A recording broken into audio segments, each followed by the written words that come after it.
नमस्कार साथियों, आप सभी का स्वागत करता हूं आज की इस क्लास में। और प्यारे साथियों, आज की क्लास में हम पढ़ेंगे तो राजस्थान अध्ययन ही है, लेकिन साथियों इसमें वन लाइनर प्रश्न देखेंगे।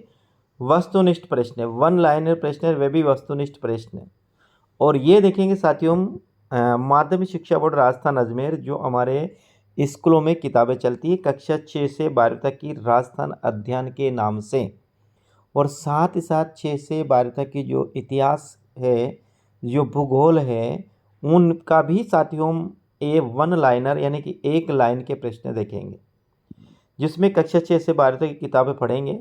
ये आपके रीड लेवल 1 में भी है साथियों, रीड लेवल 2 में भी है, RPSC first grade second grade में भी है, पटवार जेल प्रेरी, साथ ही साथ साथियों चतुर्थ श्रेणी कर्मचारी बीएसटीसी के लिए बहुत ही अति महत्वपूर्ण प्रश्न है।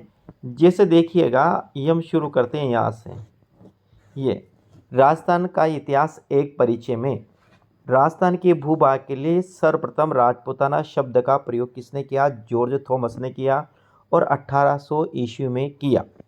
कर्नल जेम्स टोड 1829 ने अपनी कृति Annals and Antiquities of Rajasthan में राजस्थान के लिए किस शब्द का प्रयोग किया? दो शब्दों का प्रयोग किया, एक राजस्थान है और एक है राजस्थान।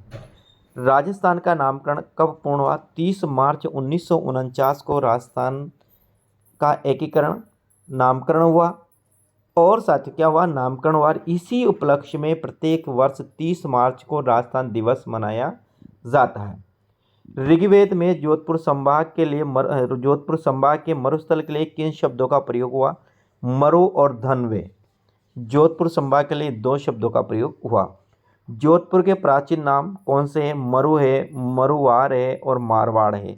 ये जोधपुर के प्राचीन नाम है। बीकानेर और नागौर के आसपास का क्षेत्र किस नाम से जाना जाता है? जांगल देश के नाम से जाना जाता है। प्रतापगढ़ में माही नदी के आसपास का क्षेत्र किस नाम से चर्चित है? और कांठल नाम के नाम से प्रसिद्ध है। प्रतापगढ़ व बांसवाड़ा के मध्य माही नदी के आसपास का भूभाग किस नाम से जाना जाता है? छप्पन के मैदान के नाम से जाना जाता है। बेसरोडगढ़ से बिजुलिया के मध्य का पठारी भूभाग किस नाम से जाना जाता है? ऊपर माल के नाम से जाना जाता है। इस प्रकार से साथियों बिल्कुल वस्तुनिष्ठ प्रश्न देखेंगे। और ये देखें, अब कम देखें, कक्षा 6 से लेकर 12 तक जो एक किताब है जिसका नाम है हमारा राजस्थान, ये कक्षा 6 से 12 तक चलता है साथियों। साथ ही साथ इस जो अभी अपन ने आज से शुरू किए, इसमें हम राजस्थान के जो 6 से 12 तक जो सामाजिक विज्ञान चलती है उसका भी हम प्रश्न देखेंगे। और इस जो भूगोल चलती है साथियों उसका भी हम प्रश्न वन लाइनर से देखेंगे। और जो इतिहास चलती है साथियों उसका भी हम वन लाइनर के प्रश्न देखेंगे, ताकि नहीं है कि अपने एग्ज़ाम में अपन को मजबूती प्रदान हो सके, वो किसी भी प्रकार का एग्ज़ाम हो साथियों। आगे देखिए 10वां प्रश्न अपने पास आता है और वो क्या है? उदयपुर के आसपास का पहाड़ियों से घिरा हुआ भाग किस नाम से जाना जाता है? वो गिरवा के नाम से जाना जाता है। जैसलमेर का प्राचीन नाम क्या था? मांड जैसलमेर का प्राचीन नाम था। डूंगरपुर और बांसवाड़ा के मध्य का भाग किस नाम से जाना जाता था? बागड़ के नाम से जाना जाता था साथी, वांगड़ के नाम से जाना जाता था। कोटा व बूंदी का क्षेत्र किस नाम से प्रसिद्ध है? हाड़ौती के नाम से प्रसिद्ध है। शिखर, झुंझुनू और चूरों का भाग किस नाम से जाना जाता है? शेखावटी के नाम से जाना जाता है। जिस काल में मानव लेखन कला से परिचित था क्या कहलाता था? वह प्राग युग या आरंभ से हड़प्पा से पूर्व तक का युग, ये प्राग युग के नाम से जाना जाता था, जिसमें वह लेखन कला से क्या था? अपरिचित था साथियों। आगे वहाँ अस्पष्ट अथवा अपठनीय लिखित साक्ष्य किस काल में प्राप्त होते हैं? वो होते हैं आद्य युग में, हड़प्पा से 600 ईसा पूर्व तक साथियों। अस्पष्ट तथा अपठनीय लिखित साक्ष्य प्राप्त होते हैं, ये आद्य युग में होते हैं, जिसका समय हड़प्पा से 600 ईसा पूर्व तक था।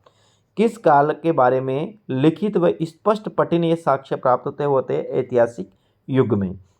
भारतीय इतिहास को कालक्रम के आधार पर कितने भागों में बांटा गया है? 3 भागों में बांटा गया है साथियों। मानव सभ्यता के उद्भव को किस काल के नाम से संबोधित किया जाता है? वह साथियों पाषाण काल के नाम से।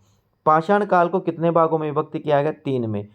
पूर्व, मध्य तथा उत्तर पाषाण काल, यानी कि पूर्व पाषाण काल, मध्य पाषाण काल और उत्तर पाषाण काल साथियों।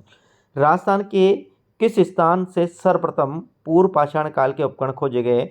जयपुर और इंद्रगढ़, यानी कि इंद्रगढ़ है साथियों बूंदी में, है नहीं, जयपुर से और इंद्रगढ़ से खोजे गए, इंद्रगढ़ लाखेरी से खोजे गए हैं साथियों। जयपुर और इंद्रगढ़ से पूर्व पाषाणकालीन हस्त कुठार हथौड़ी किसने खोजी? उसका नाम है C.A. हैकेट ने खोजी। जयपुर व इंद्रगढ़ से, इन दोनों स्थानों से पूर्व पाषाणकालीन हस्त कुठार यानी हथौड़ी किसने खोजी? तो उसका नाम है C.A. हैकेट ने खोजी साथियों। जालोर में पूर्व पाषाणकालीन खोजों का श्रेय किसे जाता है? तो B.R. किन को जाता है साथियों। साथियों इसी प्रकार के प्रश्न हैं, बहुत प्रश्न हैं, अच्छे अच्छे प्रश्न हैं।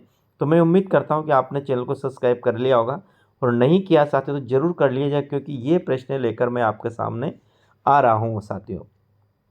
राजस्थान के अधिकांश पूर्व पाषाणकालीन सभ्यता स्थल किन नदियों के किनारे प्राप्त हुए हैं? वह चंबल है, बनास है और उसकी सहायक नदियों के किनारे प्राप्त हुए। मध्य पाषाणकालीन सभ्यता के प्रमाण किन नदियों के किनारे प्राप्त हुए? वो लूणी तथा बेड़च व उसकी सहायक नदियों के प्राप्त हुए। देखिएगा न्याय है, पूर्व पाषाणकालीन नदियों की सभ्यता जो प्राप्त हुए वो तो चंबल और बनास से हुए, और साथियों मध्य पाषाण काल हुए लूणी और बेड़च से हुए। मध्य पाषाण काल में निर्मित औजार किस नाम से जाने जाते थे? वो है साथियों माइक्रोलिथ। क्या? माइक्रोलिथ। राजस्थान के कौन से प्रमुख सभ्यता वाले स्थलों से उत्तर यानी कि नवपाषाण काल के उल्लेख मिलते हैं? एक तो बागोर भीलवाड़ा है और एक तिलवाड़ा बाड़मेर है। दो नाम याद रखना जहाँ पर उत्तर पाषाण काल या नवपाषाण काल का उल्लेख मिलता है। एक तो बागोर भीलवाड़ा में मिलता है और एक तिलवाड़ा बाड़मेर में मिलता है। पिंड पांडलिया धातु युगीन सभ्यता स्थल कहाँ स्थित है? ये चित्तौड़ में। साथियों याद रखना कौन? पिंड पांडलिया धातु युगीन सभ्यता स्थल कहाँ से? चित्तौड़ में है। नंदलासा, नंदलालपुरा, किराडोत व चीतवाड़ी धातु युगीन सभ्यता स्थल कहाँ पर स्थित है? तो ये साथियों ध्यान रखना ये जयपुर में स्थित है। साबणिया व पुगल धातु युगीन सभ्यता कहाँ स्थित है? ये बीकानेर में स्थित है साथियों। आगे कोल माहौली धातु युगीन सभ्यता स्थल कहाँ पर है? ये सवाई माधोपुर में है। मलाहा धातु युगीन सभ्यता स्थल कहाँ पर है? भरतपुर में है। एलाना धातु युगीन सभ्यता कहाँ पर है? जालोर में है। बुढ़ा पुष्कर धातु युगीन सभ्यता स्थल कहाँ पर है? अजमेर में है। आहड़ व जाडोल धातु युगीन सभ्यता कहाँ पर है? उदयपुर में है। गणेश्वर धातु युगीन सभ्यता कहाँ पर है? सीकर में है। गिलूंड धातु युगीन सभ्यता कहाँ पर है? राजसमंद में है। कालीबंगा धातु युगीन सभ्यता स्थल कहाँ पर है? हनुमानगढ़ में है। राजस्थान में लौह कालीन सभ्यता के प्रमाण किन स्थलों से प्राप्त होते हैं? नौहा भरतपुर से, जोधपुरा जयपुर से, सुनारी झुंझुनू से और रेड टोंक से साथियों। प्राचीन राजस्थान का टाटानगर किसे कहा जाता था? रेड टोंक को प्राचीन भारत का टाटानगर कहा जाता था। इस प्रकार से साथियों ये प्रश्न है राजस्थान अध्ययन यानी कक्षा 6 से 12 तक की पुस्तकों के प्रश्न हैं।